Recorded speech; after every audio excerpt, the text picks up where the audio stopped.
Have you ever wondered where money, an object so integral to our everyday lives, first originated? Let's take a step back to a time when the concept of money didn't exist. Yes, there was such a time, and it's not as far back as you might think. This was a time when goods were traded directly for other goods. This was the era of the barter system.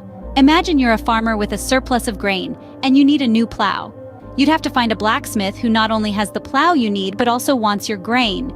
This is known as the double coincidence of wants, and it's easy to see how this could get complicated. This inherent inefficiency in the barter system nudged our ancestors towards a more standard form of exchange. Enter commodity money. Commodity money was a sort of universal good that everyone recognized as valuable. Gold, silver, salt, cattle, even large stones and shells have served as commodity money at different times and places throughout history. These items held intrinsic value due to their utility or rarity, and they were widely accepted in trade. Gold and silver were particularly popular because they could be easily divided into smaller pieces without losing their value. They were also portable, durable, and universally desired. Salt was another common form of commodity money. Did you know the word salary comes from the Latin word salarium, which referred to the money paid to Roman soldiers for the purchase of salt? Cattle, on the other hand, were considered a form of wealth in many ancient societies. They were not only a source of food, but also of labor, making them a valuable trade item. As societies became more complex, the need for a more efficient system began to grow. But the foundation had been laid. The concept of trading one thing of value for another had taken a hold, and it was here to stay. This was the beginning of a remarkable journey for the concept of money. The need for a more convenient and standardized form of money gave rise to coins and paper money. As societies grew more complex, the barter system's limitations became apparent. People needed a more practical way to exchange goods and services, leading to the invention of coins. The first coins were minted around the 7th century BC in what is now modern-day Turkey. They were made from a mixture of silver and gold, known as electrum. These early coins were a huge leap forward from the cumbersome barter system. They were easier to carry, more durable, and their value was universally recognized. Around the same time, over in ancient China, a similar evolution of money was taking place. Chinese coins were typically cast in bronze and had a distinctive square hole in the middle, which allowed them to be strung together for easier transportation. However, it was also in China during the Tang Dynasty that we see the next major innovation in money, the transition from metal coins to paper currency. This was a response to a shortage of copper, which was the primary material used for creating coins. The Chinese government began issuing paper money known as flying cash due to its tendency to blow away in the wind. Despite its initial drawbacks, paper money offered several advantages. It was lighter, easier to carry in large quantities, and reduced the need for precious metals. This innovation made trade more convenient and efficient. Merchants no longer needed to lug around heavy bags of coins. Instead, they could carry lightweight paper notes representing the same value. This development was a significant breakthrough in the evolution of money, setting the stage for the modern financial systems that we know today. Coins and paper money were a significant breakthrough in the evolution of money.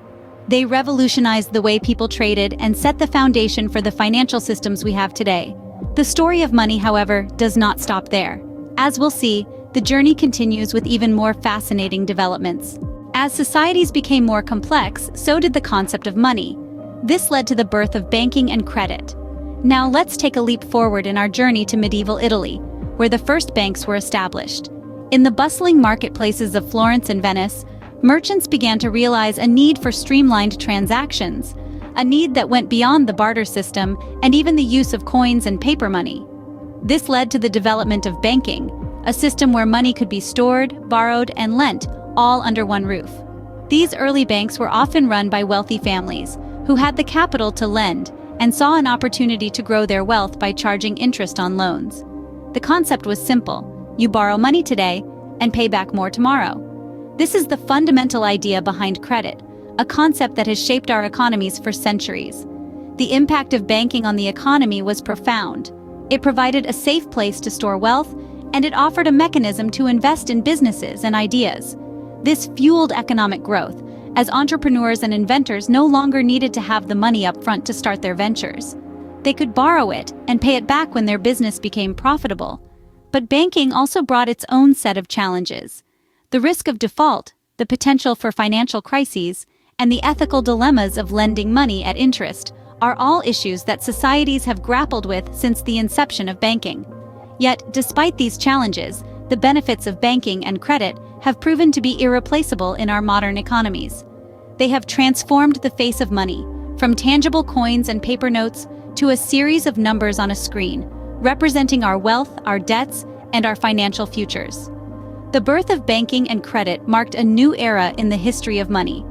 Fast forward to the 21st century, the age of digital money, a time when the physical boundaries of hard cash have been transcended and the concept of money has been redefined. The first significant step towards digital money was the introduction of credit cards. Born in the mid-20th century, these sleek plastic cards quickly became a popular alternative to carrying wads of cash or writing tedious checks. With a simple swipe or insert, transactions became a breeze, and consumers found a new level of convenience. But the march of progress didn't stop there. With the advent of the internet, online banking emerged, providing an even greater level of convenience and control. Suddenly, bank visits became a thing of the past. The power to manage finances, pay bills, and transfer money was now at our fingertips, anytime, anywhere.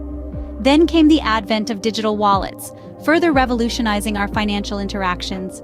These virtual wallets, stored on our smartphones or computers, allowed us to pay for goods and services without the need for physical cash or even a credit card. It was as if our entire financial world had been compressed into a device we carry in our pocket. These advancements have not only made transactions faster and easier, but also more secure. With features like encryption and biometrics, digital money provides an added layer of protection against theft and fraud. This doesn't mean that the system is perfect, but it is undeniably safer than carrying around a bag full of coins. In this digital age, money has become more than just a physical entity. It's an integral part of our digital identities, intertwined with the way we interact with the world. It's fascinating to think about how far we've come, from bartering goods to swiping cards and tapping screens. So as we stand on the precipice of further financial innovations, we can't help but marvel at the ingenuity and resilience of human beings. From the primitive beginnings of barter systems to the sophisticated world of digital transactions, the journey of money is a testament to our relentless pursuit of progress and convenience. The age of digital money has revolutionized the way we use and perceive money. As we venture into the future, a new form of money has emerged: cryptocurrency. This intriguing innovation is more than just a new way to pay for our coffees or online purchases. It represents a radical shift in how we understand and use money. Let's break it down. The term cryptocurrency comes from cryptography, which is the practice of securing communication. Cryptocurrencies are digital or virtual currencies that use cryptography for security, making them incredibly difficult to counterfeit. Unlike traditional forms of money, cryptocurrencies operate on a technology called blockchain. A blockchain is a decentralized ledger of all transactions across a peer-to-peer network. This decentralization is key. It means that cryptocurrencies are not controlled by any central authority, such as a government or financial institution. Instead, they are controlled by the people who use them. This decentralization has the potential to democratize financial systems and empower individuals.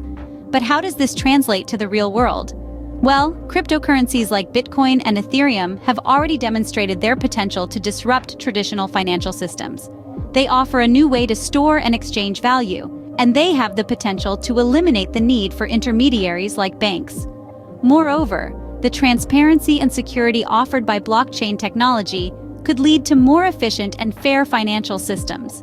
Imagine a world where financial transactions are transparent, secure, and fast, with lower fees and less bureaucracy. However, like any technology, cryptocurrencies come with risks and challenges. These include volatility, regulatory issues, and the potential for misuse. As we move forward, it's crucial to navigate these challenges responsibly to harness the potential benefits of this technology. The future of money is here, and it's digital. Cryptocurrency, with its revolutionary technology and potential to reshape economies, is a significant milestone in the evolution of money. As we continue our journey into the future, it's exciting to imagine what's next in this ever-evolving story of money.